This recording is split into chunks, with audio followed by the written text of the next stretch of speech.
আসসালামু আলাইকুম প্রিয় শিক্ষার্থীবৃন্দ, আশা করি তোমরা সবাই ভালোই আছো। স্বাস্থ্যবিধি মেনে নিজ নিজ বাসায়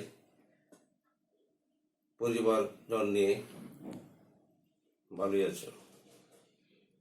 আমি এটাও আশা করি যে এই বিজয়ের মাসে তোমরা যথাযোগ্য মর্যাদায় বিজয় দিবস উদযাপন করেছ।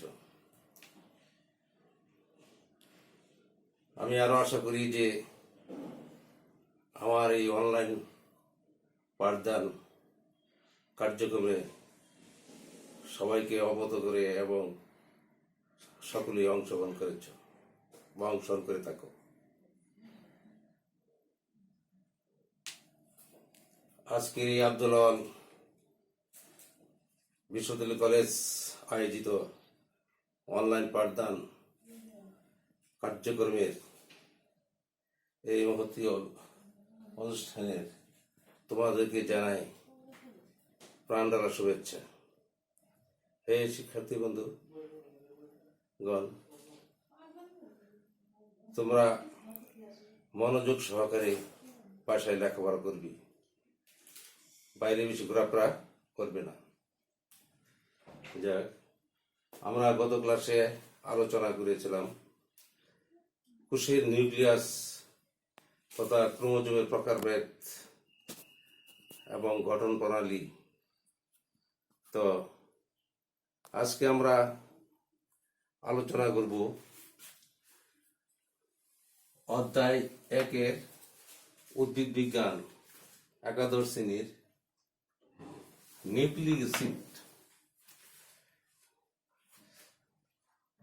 প্রতিটি কোষেই নিউক্লিক অ্যাসিড থাকে।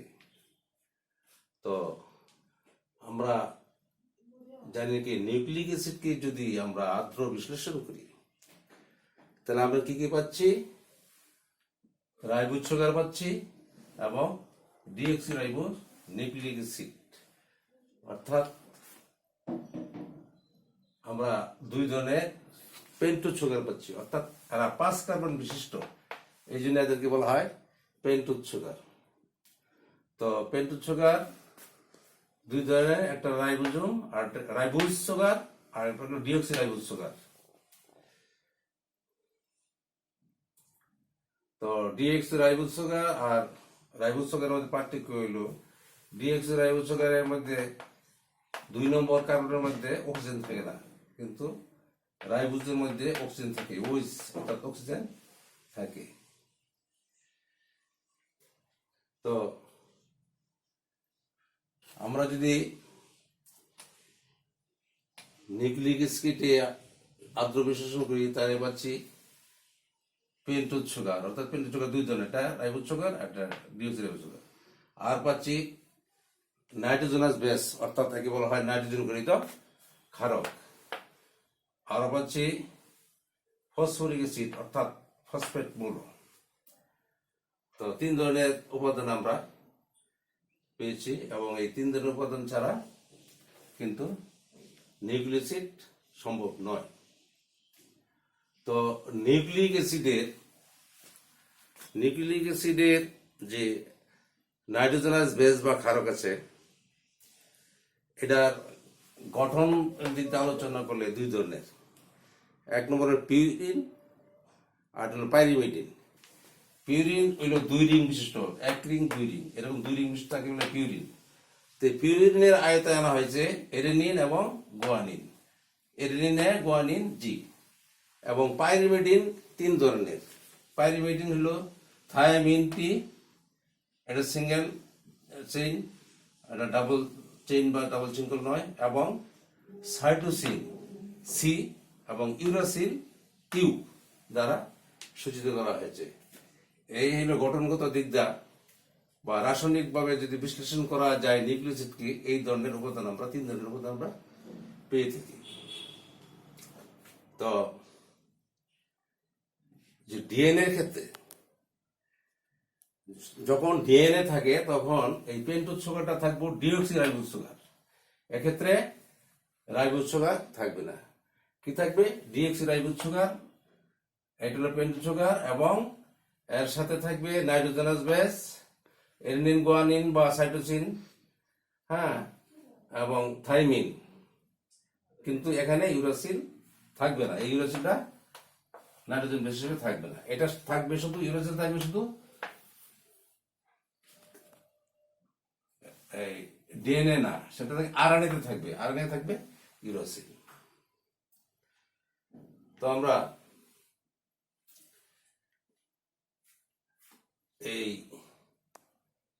যে পেন্টোজ সুগার এবং নাইট্রোজেনাস বেস এবং এই ফসফরিক অ্যাসিড থাকে, অর্থাৎ এক্ষেত্রে পেন্টোজ সুগার আগে থাকে নাইট্রোজেন বেস, এর সাথে হাইড্রোজেন,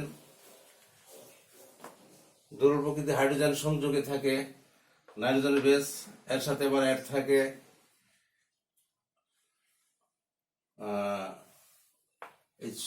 এই সুগার থাকবো, অর্থাৎ একটা হলো পেন্টোজ সুগার, ডিঅক্সিরাইবোজ সুগার থাকবে, এবং থাকবে ফসফরিক অ্যাসিডের টি বা ফসফেট মূলক।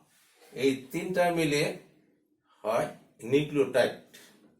এবং যখন ফসফেট থাকবে না, শুধু থাকবে নাইট্রোজেনাস বেস প্লাস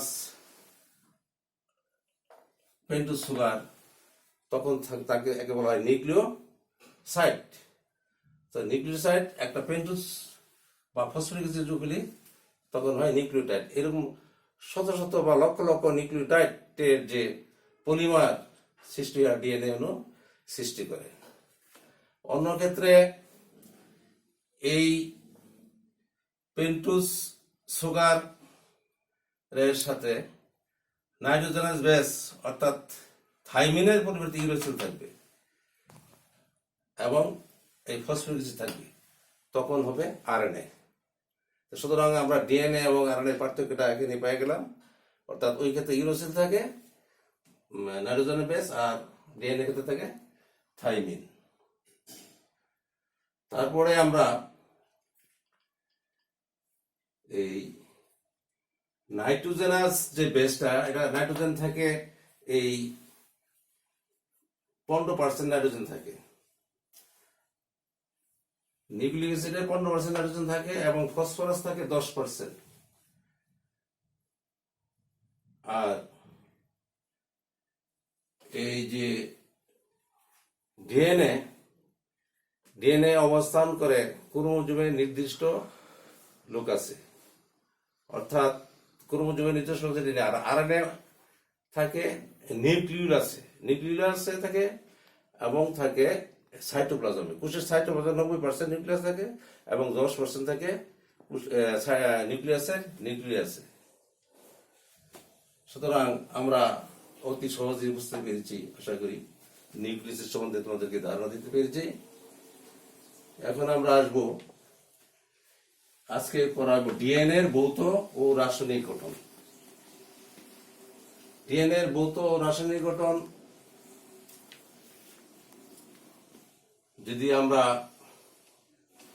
আরম্ভ করি, তাহলে এর আগে জিনিসটা বুঝতে হবে।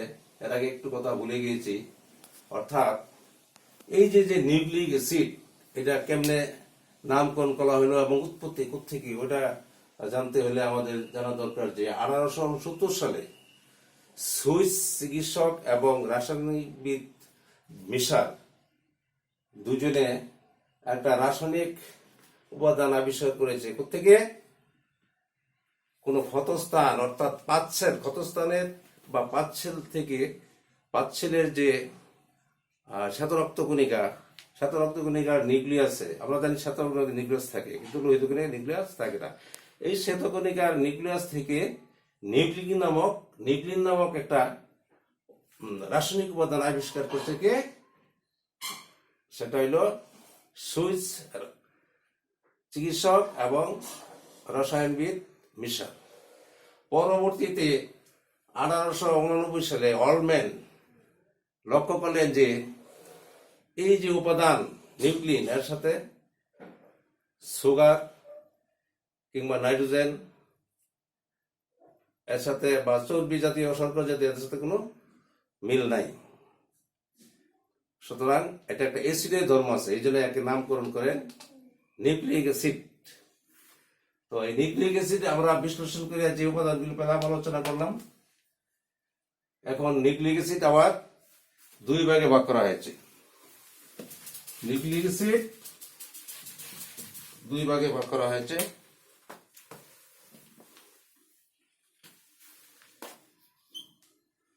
নিউক্লিক অ্যাসিড দুই ভাগে ভাগ করা হয়েছে, একটা হলো ডিএনএ আর হলো আরএনএ।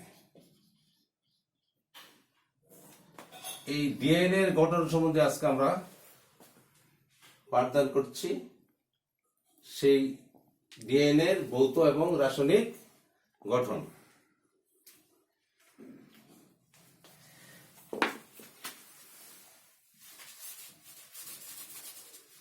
ডিএনএ এর ভৌত এবং রাসায়নিক গঠন আলোচনা করার প্রাক্কালে আমরা জানি ডিএনএ একটা দ্বিসূত্রক বা ডাবল হেলিক্স, ইংরেজিতে বলে ডাবল হেলিক্স, বাংলা হলো দ্বিসূত্র। একটা ঘোরানো সিঁড়ির মতো, এবং এক্ষেত্রে যে দুইটা সিঁড়ির মতো যে দুইটা সূত্র দ্বিসূত্র, একটা 3 থেকে 5 কার্বনমুখী দাবি 3 থেকে 5 কার্বনমুখী একটা চক্রটা পেস খায় আর কি।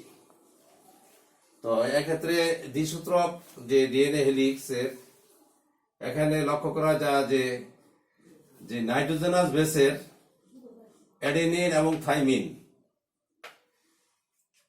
এটা হলো দুই বন্ধনী হাইড্রোজেন দ্বারা বন্ধনী, হাইড্রোজেন দ্বিবন্ধনী দ্বারা আবদ্ধ, এবং এক্ষেত্রে অ্যাডেনিন এবং থাইমিনের সাথে পেন্টোজ সুগার যোগ হয়েছে। এদিক দাও এদিক দাও, এদিক দাও 3 কার্বনের সাথে ফসফেট যোগ হয়েছে বা ফসফরাস, আর এদিকে 5 কার্বনের সাথে ফসফেট যোগ হয়েছে।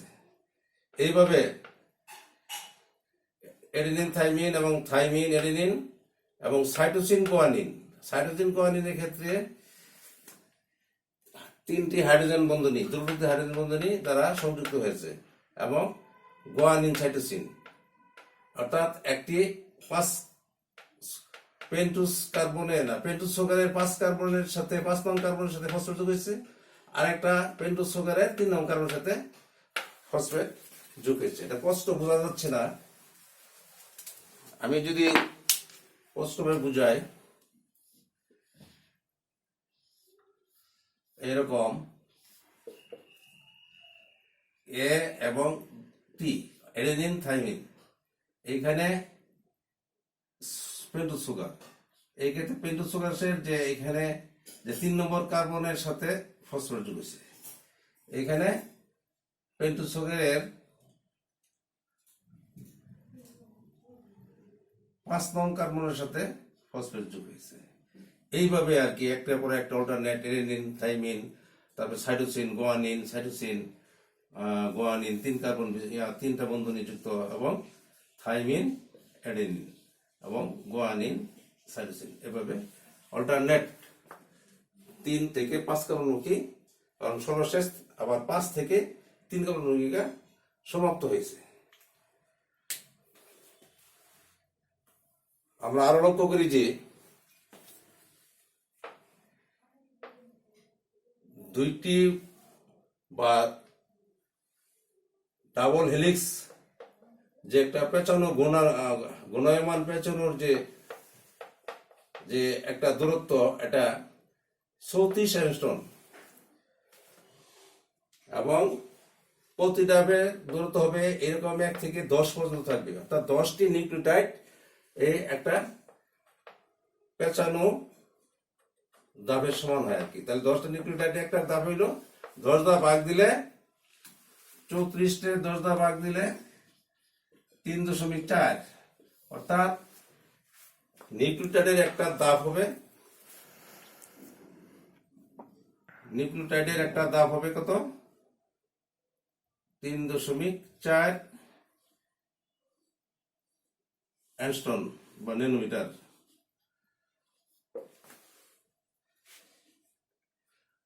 এক্ষেত্রে আমরা একটু একাংশ অর্থাৎ ডিএনএ অণুর একাংশ আমরা আলোচনা করি। একাংশ আলোচনা করলে দেখা যাচ্ছে যে পি হলো ফসফেট এবং ATCG নাইট্রোজেনাস বেস আর এস হলো পেন্টোজ সুগার। এভাবে আমরা আলোচনা করলে দেখা যাচ্ছে যে অ্যাডেনিন এবং থাইমিন দুইটা বন্ড, দুইটা হাইড্রোজেন বন্ধন দ্বারা আবৃত এবং অ্যাডেনিনের সাথে পেন্টোজ সুগার সবসময় এক কার্বনের সাথে সংযুক্ত থাকে।